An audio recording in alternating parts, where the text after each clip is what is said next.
Perairan Indonesia memiliki potensi laut yang luar biasa. Salah satunya cumi-cumi fams. Hasil yang berlimpah membuat cumi-cumi juga diekspor ke luar negeri. Jumlahnya, nggak tanggung-tanggung. Maret 2022 aja, cumi-cumi yang dikirim ini mencapai 10,5 ton. Wah, Indonesia mendunia. Ngomongin cumi-cumi, kamu tahu nggak cara untuk mencarinya? Biar nggak penasaran, yuk ikut melaut nih di pesisir Laut Bali, fams. Proses menangkap cumi-cumi ternyata bisa memakai teknik pancing loh, fams. Biasanya, umpan yang dipakai untuk menangkap cumi adalah ebi lure. Bentuknya mirip kayak udang dan berbahan fiber gini. Karena mancing cumi pada siang hari, kamu bisa pakai umpan yang berwarna cerah. Tapi kalau malam hari, gunakan umpan berwarna gelap atau marun, fams. Gak makan waktu lama, cumi berhasil ditangkap. Wah, asik nih. Ukuran cumi yang didapat ini lebih besar dari yang biasa kita jumpai di pasar, fams. Mantap. Wah, jadi makin semangat mancing nih. Apalagi kalau dapat cumi-cumi ukuran jumbo begini. Waduh, si Mas sampai kena semprot tinta cumi segala tuh. Fams, cumi-cumi emang biasa mengeluarkan tinta untuk melindungi diri. So, hati-hati saat memancing cumi. Anyway, ada beberapa jenis cumi di Nusantara. Tapi yang paling sering disantap adalah jenis cumi loligo. Biasanya cumi dipancing saat lagi musim. Kalau di Bali sih, periode musim cumi di bulan Juni sampai Oktober. Pantesan aja, lumayan banyak nih cumi yang didapat, fams. Ukurannya juga bervariasi, mulai dari yang sedang sampai besar. Mantap! Cara lain menangkap cumi bisa dengan jaring, fams. Kali ini kita ikut menangkap cumi bersama nelayan dari Kota Pahlawan, Surabaya, Jawa Timur. Habitat aslinya, cumi-cumi ditangkap pada malam hari, fams. Dan apabila saat malam hari cuaca lagi nggak bagus, nelayan juga ada yang memutuskan untuk menangkap cumi pada pagi hari. Setelah beberapa jam menunggu, akhirnya dapat juga nih cuminya. Sayangnya, nggak terlalu banyak nih hasil tangkapannya. Tuh kan, kita mesti bersyukur tinggal di Indonesia. Karena, banyak banget ini warisan budaya yang,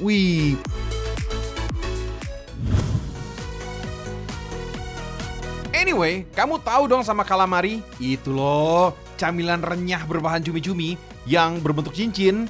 Nah, karena banyak disukai, sekarang ada tuh calamari frozen. So, nggak perlu repot-repot lagi untuk bikin bumbunya. Tinggal goreng, jadi deh.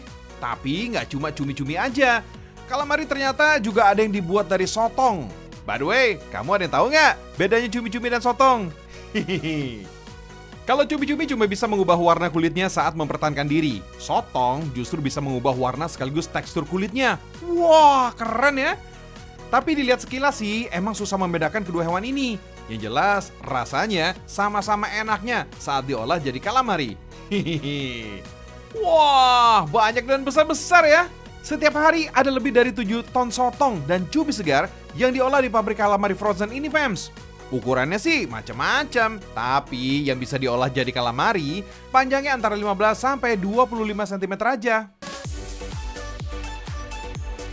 Lanjut, cuci sampai bersih biar bebas kotoran dan kuman. Tintanya juga bisa hilang loh, fams. Selama diolah, hewan laut ini harus dikasih es biar tetap seger. Pokoknya harus dijaga tetap dingin nih, biar nggak ditumbuhi bakteri pembusuk. Lanjut, pisahkan bagian kepala, jeroan, sama tentakelnya. Soalnya dalam pembuatan calamari, cuma bagian mantel yang banyak dagingnya aja nih, fams.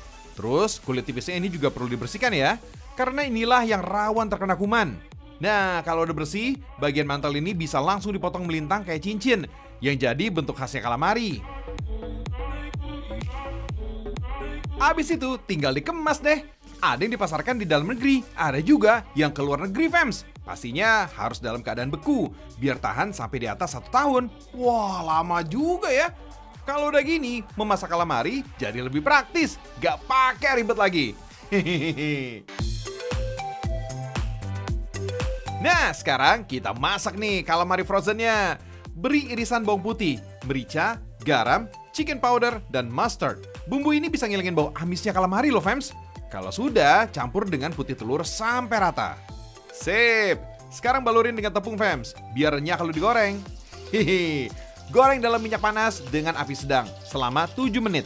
Boleh juga kok kalau mau ditambahin olahan lain sebagai variasinya. Dan biar makin sip, beri cocolan calamari dari bahan mayones campur green tea. Cocok banget nih buat yang gak doyan pedas. Siapa ya ayo yang mau coba?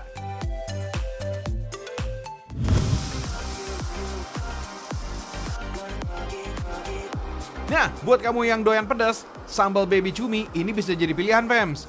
Gak perlu repot-repot mengolah cabai dan bisa disimpan lama. Nah, lokasi bikinnya ada di Sidoarjo, Jawa Timur.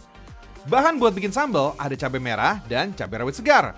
Yang gak boleh ketinggalan adalah baby cumi, Fems. Itu dia. Baby cumi ini, Fems, didatangkan langsung dari Medan. Karena dikenal dengan kualitas dagingnya gemuk dan padat. Biasanya sih, baby cumi ini bercita rasa asin. Diolah dengan cara ditumis atau dioseng. Untuk cabai-cabai segarnya harus dibersihkan dulu nih, Fems. Dalam sehari, rumah produksi ini bisa menghabiskan 2 kuintal cabai segar loh, Fems. Wow, banyak juga ya. Gilingan cabai ini menjadi potongan kasar kayak gini, Fems. Wih, ngelihatnya aja udah berasa pedas ya.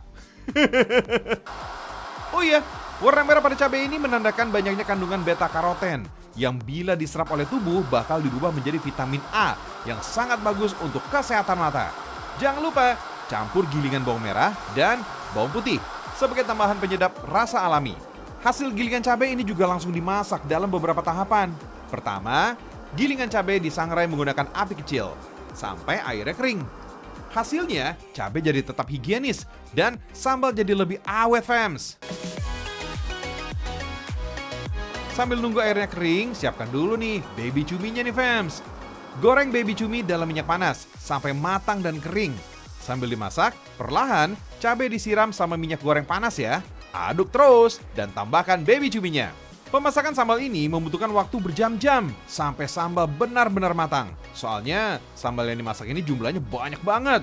Jadi suhunya juga harus dijaga biar matangnya rata dan sambal bisa tahan lama. Sambal baby cuminya udah jadi nih. Mumpung masih hangat, sambal langsung dikemas ke dalam jar plastik tebal kedap udara. Tutupnya juga bukan tutup plastik biasa ya, melainkan tutup kaleng stainless steel supaya tetap steril, Fems. Sambal kemasan ini bisa bertahan sampai 1 tahun kalau kemasan belum dibuka. Dan simpan dalam suhu ruangan deh. Tinggal buka kemasan, terus campur deh dengan hidangan apa aja. Gak cuma rasa pedas, campuran baby cumi yang asin ini bikin rasa sambal jadi lebih gurih tuh. Yummy!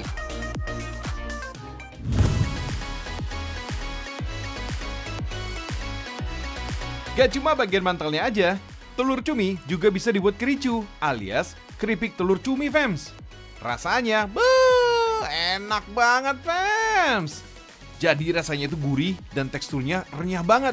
Wah, dijamin deh, gak bisa berhenti ngemil. Nah, kamu bisa ngedapetin kudapan ini di Belitung, Fems. Tepatnya di Desa Batu Hitam, Kecamatan Sijuk. Fems, kericu mulai dijual sejak tahun 2002. Awalnya hanya dijual di warung dan toko aja. Harga jualnya juga murah, Fems. Cuma Rp1.000 per bungkus. Kalau sekarang sih peminat kericu ini cukup tinggi. Per bungkus sudah dijual sampai Rp90.000. Cara bikin kericu, pisahkan kepala cumi dari badannya. Ambil dan pisahkan tintanya. Lalu, cek telur cumi satu persatu, Fems. Baru deh tarik telurnya. Lanjut, campurkan telur cumi dengan garam, telur, mentega, dan gula. Tambahkan sedikit demi sedikit tepung terigu agar adonannya bisa tercampur sempurna. Aduk selama 15 menit sampai adonan kalis. Baru deh, Fems, cetak adonan dengan cara digulung pakai telapak tangan, Fems. Jangan lupa taruh dalam wadah berisi minyak sayur agar adonan tidak menempel satu sama lain. Kelihatannya sih gampang ya. Tapi kalau nggak biasa ngegulung, wah hasilnya kurang sempurna, Fems. Goreng adonan dalam minyak panas deh. Wuhuu, udah matang nih. Kericu siap dikemas dan dipasarkan. Tertarik, Fems? Just dipesan aja. Rasanya enak banget nih, Fems. Tapi jangan terlalu banyak makan cumi yang digoreng berlebihan ya. Soalnya kalori dan lemaknya justru bisa meningkat menjadi 2 kali lipat. Niatnya ngemil asik, malah bisa jadi penyakit. Jangan sampai ya. Tinta cumi juga bisa loh diolah jadi kerupuk, Fems. Meski hitam, tinta cumi ini rasanya endes. Bermanfaat juga nih buat kesehatan. Kandungan zat besinya berperan besar dalam membantu sel darah merah dan membantu fungsi otot dan otak. Giling daging cumi dulu ya. Pastikan juga cumi yang digunakan masih segar, fams. Cirinya bisa dilihat dari permukaan cumi yang masih berwarna putih. Campurkan daging cumi, tepung terigu, tinta cumi, dan garam. Fams, garam ternyata nggak cuma menambah cita rasa aja. Garam bisa membuat adonan tercampur menjadi satu. Selanjutnya, kukus adonan kerupuk cumi sampai matang dan padat. Proses kukus bisa memakan waktu beberapa jam. Kalau udah matang, angkat dan dinginkan adonannya. Tinggal iris adonan kerupuk. Kalau udah dingin, jadi gampang irisnya adonannya. Setelah diiris, adonan kerupuk dijemur untuk mengurangi kadar airnya. Jemur sekitar 1 hari penuh agar adonan kerupuk benar-benar kering, fams. Terakhir, kerupuk cumi tinggal digoreng aja. Tips menggorengnya gak boleh asal. Kerupuk cumi gak boleh digoreng dengan api besar karena bisa menyebabkan kerupuk jadi cepat gosong dan susah mengembang. Nah, udah jadi deh kerupuk cuminya. Tinggal disantap aja, fams. Ada juga nih, ini warisan budaya yang oke banget ini ya. Kain Nusantara kita nih kan, berbagai macam ragamnya ya kan yang ada di Indonesia ini ya. Salah satunya batik dan tenun. Nah, itu dia tuh. Yuk, kita kenal lebih dekat ya dengan kain Nusantara ini. Ini dia.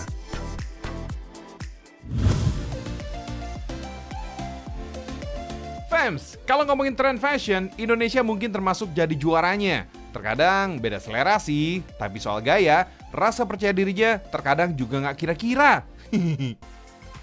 Kita yang Fashion Street. Contoh baru yang paling nyata nih, fams. Kelompok anak muda dari pinggiran Jakarta tampil dengan gaya busana ala jalanan yang katanya kekinian. Konon mirip kayak di Paris sana.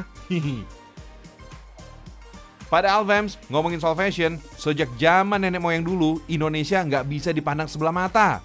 Kain khas Nusantara ini banyak jenisnya, dan sebagian besar sudah mendunia. Ini buktinya, gara-gara batik, yang ganteng makin ganteng, yang cantik makin cantik, iya kan? Diperkirakan sudah ada sejak zaman Majapahit di abad ke-13. Bukan berarti batik jadi ketinggalan zaman ya, fams. Justru sekarang, batik banyak diaplikasikan pada desain model dan variasi busana serta aksesoris pelengkap. Soal proses pewarnaan, fams, batik Tinularsi dari Temanggung ini menjadi salah satu yang masih mempertahankan warisan nenek moyang dulu. Memakai bahan pewarna alami seperti dari jolawe serta daun rambutan, bisa menghasilkan warna yang natural. Gak cuma bahan alami aja sih, fams, batik ini juga mengangkat potensi lokal Temanggung dari segi corak. Bisa custom juga loh. Jadi kita lebih menggali ke situs-situs budaya, ke kebudayaan, terus warna-warna yang mencerminkan orang-orang Temanggung itu seperti apa gitu. Dirintis sejak tahun 2010, batik Temanggung mulai eksis sejak tahun 2015 lalu, fams. Selain memakai pewarna dari alam, produksi batik di sini juga ada yang memakai jenis pewarna sintetik. Maklum deh, harga batik natural emang cenderung lebih mahal ketimbang batik warna sintetik. Proses pembuatan batik pewarna alam juga membutuhkan waktu yang cukup lama, bisa berminggu bahkan sampai berbulan-bulan, fams. Batik pewarna alam biasanya nggak memiliki tekstur warna yang kuat, selain agak pudar, tapi justru di situ nilai lebihnya. Pokoknya semakin pudar warna batik karena seringnya dipakai, akan semakin terlihat batik mahalnya. Dengan harga mulai dari Rp150.000, batik Tinularsi dari Temanggung ini, fams, udah terjual ke hampir seluruh wilayah Indonesia. Malahan nih, fams, pelanggannya juga ada loh yang dari Filipina dan Malaysia. Wah, keren ya. Indonesia mendunia.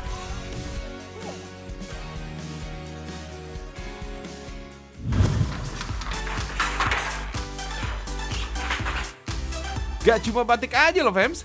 Kamu juga boleh nih mencoba kain tenun asal Kediri, fams. Wah, bisa jadi alternatif nih kalau bosan pakai kain yang itu-itu aja. Sejak Desember 2021, semua yang bekerja di pemerintah Provinsi Jawa Timur juga sudah diwajibkan menggunakan baju dari bahan tenun di setiap hari Jumat pertama. Tujuannya jelas, untuk melestarikan budaya Nusantara, terutama khas daerah Jawa Timur, fams. Wah, top markotop ya.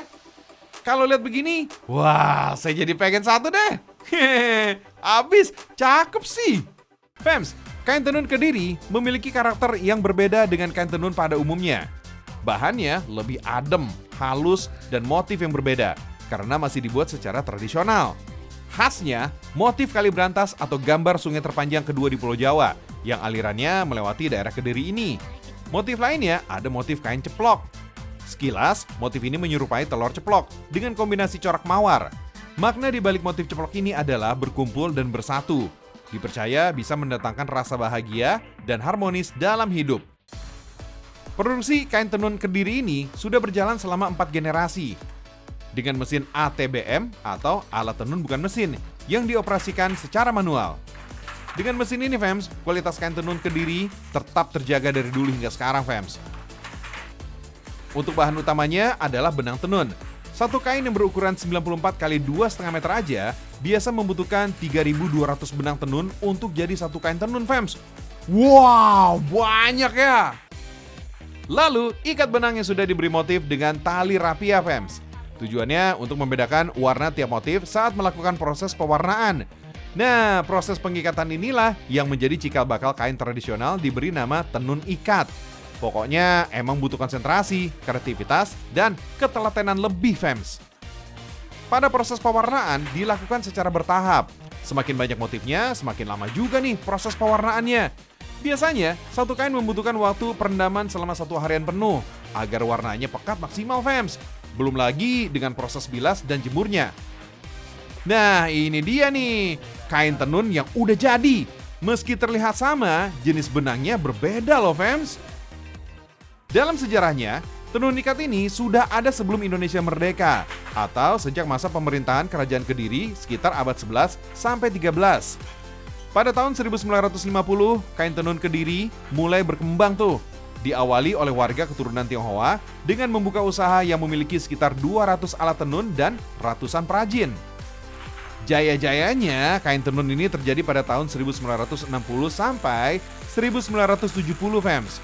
Saat itu ada perkembangan perdagangan dengan saudagar-saudagar dari luar negeri seperti Cina, India, dan Arab. Kini, kain tenun Kediri ini juga udah tembus ke Jepang, Fems. Semua karena kain tenun Kediri sudah masuk ke galeri seni Asian Accents di Tokorozawa, Jepang. Galeri ini menjual berbagai jenis produk kria dan wastra Nusantara, termasuk kain tenun dari berbagai daerah di Indonesia. Gimana? Bagus banget ya kalau dipakai untuk sehari-hari? Fashionable banget deh pastinya. Dan menjadi pusat perhatian orang di sekitarnya deh. Terus lestarikan budaya Nusantara, termasuk kain tenun ya. Nah, by the way, ada desainer Indonesia yang sudah mendunia. Wih, karya-karyanya cakep-cakep nih. Anissa Febi. Nah, tahu kan?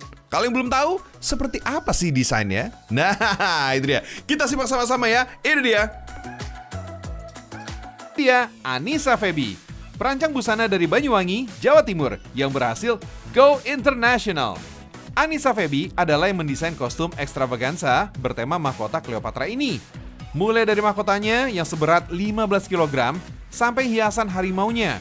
Semua Anissa dan timnya yang kerjain, Fems. Wih, keren ya. Miss Grand International ini adalah ajang kecantikan sejagat, Fems. Ya, mirip-mirip lah sama Miss Universe dan Miss World. Tapi kok bisa ya?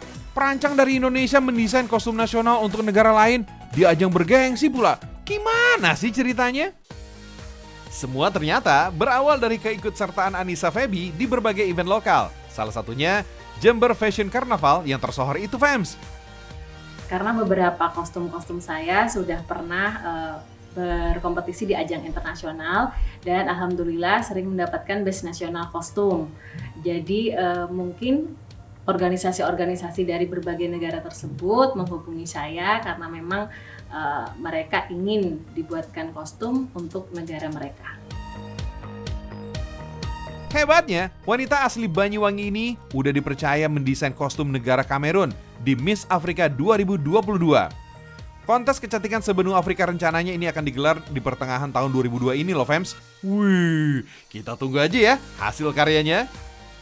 Alasan itulah yang membuat reputasi Anissa Febi memang udah diakui oleh dunia internasional.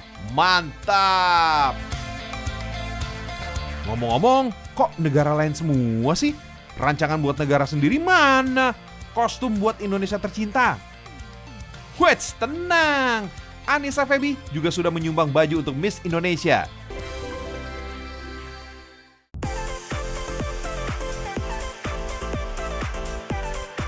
Wah, udah 30 menit aja nih. Gak kerasa ya, Fems? Kalau gitu, saatnya Jorici pamit undur diri.